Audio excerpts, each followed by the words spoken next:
हिमाचल प्रदेश के मुख्यमंत्री सुखविंदर सिंह सुक्खू ने सदन के अंदर एक बात कही, एक वक्तव्य उनकी ओर से दिया गया कि अब आने वाले 2 महीनों में मंत्री, मुख्यमंत्री स्वयं खुद, चेयरमैन और सीपीएस आने वाले 2 महीनों के लिए अपनी जो सैलरी है वो विलंबित करे, यानी कि डिले कर रहे हैं। और आज जो हिमाचल प्रदेश में फाइनेंशियल स्थिति है उसके लिए वो पूरी तरह से पूर्व सरकार को जिम्मेदार मानते हैं। हमारे साथ इस पूरे मुद्दे को बातचीत करने के लिए नेता प्रतिपक्ष जयराम ठाकुर, पूर्व में मुख्यमंत्री भी रहे हैं, बातचीत करने के लिए विशेष रूप से मौजूद हैं। सर, आज ऐसी परिस्थिति आ गई है, मुख्यमंत्री कह रहे हैं कि 2 महीने की सैलरी वो डिले कर रहे हैं और पूर्व सरकार ने उन्हें ये सब चीजें दी है, जिस वजह से आज इस तरह की फाइनेंशियल कंडीशन हो गई है प्रदेश में। देखिए, सुखविंदर सिंह सुक्खू जी ने बहुत बोल दिया कि पूर्व सरकार जिम्मेवार है, पूर्व सरकार जिम्मेवार है। अब लोगों को धीरे धीरे अब समझ आ रही है सारी बात कि हकीकत इससे हट करके है।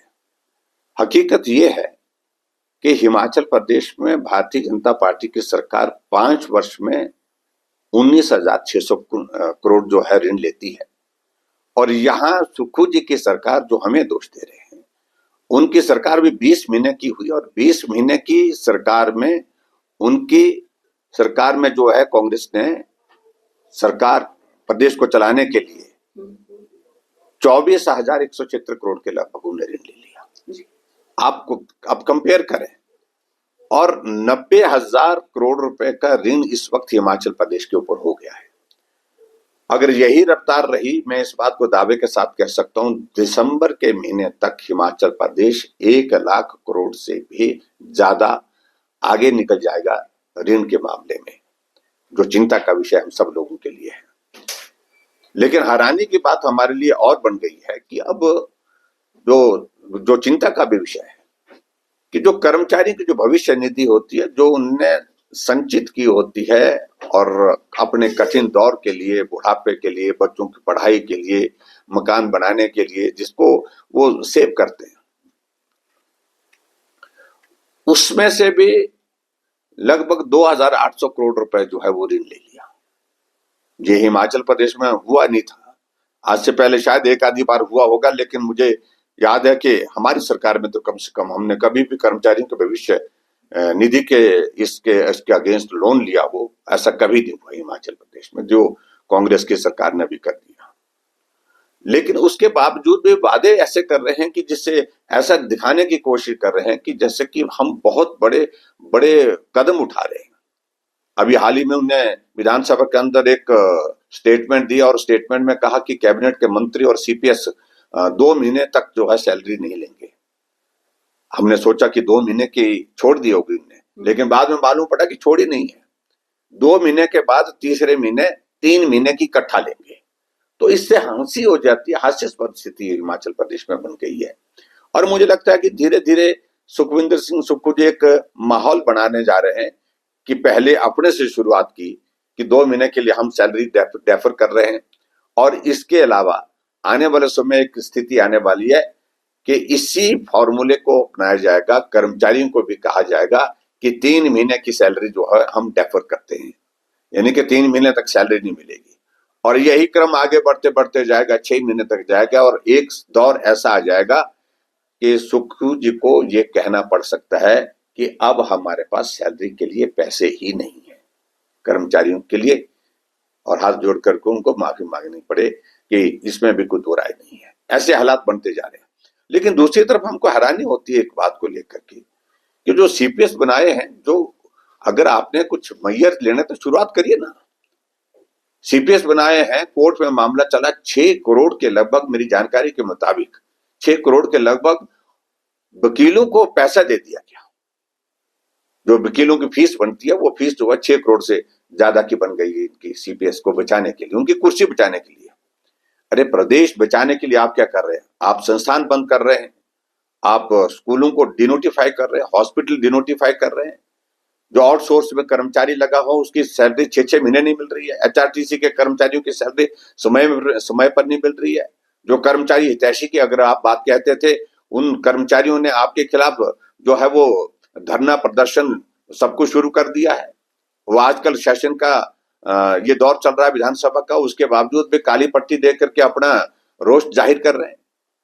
तो ये सारी चीजें जो दिख रही है हमको आने वाले समय के लिए बहुत बड़ा आर्थिक संकट के रूप में दिख रही है, जो चिंता का विषय बनी हुए हैं हिमाचल प्रदेश में हम सब के लिए।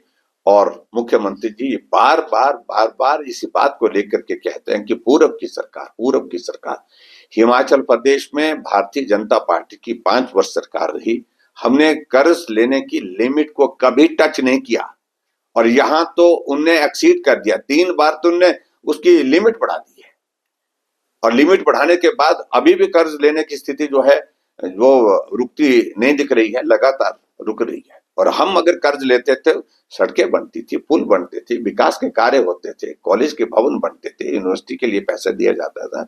और यहाँ ऋण तो लिए जा रहा है लेकिन सारे के सारे काम बंद, सारे के सारे काम बंद है हिमाचल प्रदेश में। ये परिस्थिति हिमाचल प्रदेश में सुखविंदर सिंह सुक्खू जी की सरकार की आज की तारीख में बनी हुई है। जी, एक चीज वो बार बार सदन में भी कह रहे हैं कि केंद्र सरकार के पास जो हिमाचल का पैसा है, विपक्ष सहयोग करे, केंद्र सरकार के पास जाए, हिमाचल का जो पैसा है उसे वापस हिमाचल आए, ताकि आर्थिक जो बदहाली है उसमें कहीं ना कहीं राहत यहाँ पर मिल सके। लेकिन मैं पूछना चाहता हूँ मुख्यमंत्री से कि किस पैसे की बात कर रहे हैं, कौन सा पैसा आपने जमा करके रखा हुआ है केंद्र सरकार के पास प्रदेश का? अगर कर्मचारियों का पैसा है, उस बात को लेकर के मैं ये कहना चाहता हूं कि वो पैसा जो एनपीए का जो पैसा वो कर्मचारी लेने के अधिकारी होते हैं, सरकार उस पैसे को नहीं ले सकती है। पीएफआरडीए ने बड़ा स्पष्ट कहा है कि ये पैसा कर्मचारियों का है, जो कर्मचारी रिटायर होने के बाद जब मांगेगा तब दिया जाएगा, ना कि सरकार को दिया जाएगा। तो इस तरह से गुमराह करने की बातें मुझे लगता है कि अब लोगों को भी समझ आ रही है।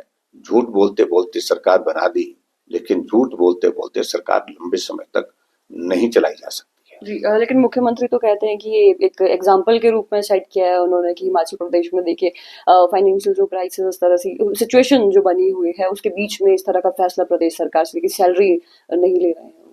सैलरी देखिए, तो वही मैं कह रहा हूँ ना, हैरानी की बात यह है कि सैलरी नहीं ले रही, बस जगह हंसाई हो रही है पूरे प्रदेश में नहीं देश भर में।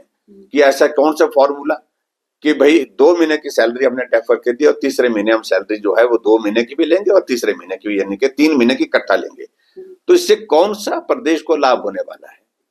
हाँ, अगर इनने सैलरी छोड़ी होती तो भी समझ में आती, लेकिन हकीकत यह है कि प्रदेश जो है इससे नहीं चल सकता। आपको कुछ और इस तरह के मेजर्स लेने चाहिए जिससे आर्थिकी हमारी संभल सके, मजबूत हो सके और हिमाचल प्रदेश में कर्मचारियों को समय पर सैलरी भी मिले, कर्मचारियों के एरियर्स भी मिले, उनके डीए की किस्तें भी मिले, मेडिकल रिम्बर्समेंट भी मिले और उसके साथ साथ में हिमाचल प्रदेश में विकास के कार्य भी हो सके। जी, आने वाले समय में क्या सर इस तरह की परिस्थितियां हो सकती है कि जो फाइनेंशियल क्राइसिस, जिस तरह की सिचुएशन हिमाचल प्रदेश में आ गई, प्रदेश सरकार को भी संकट हो सकता है इसकी वजह से?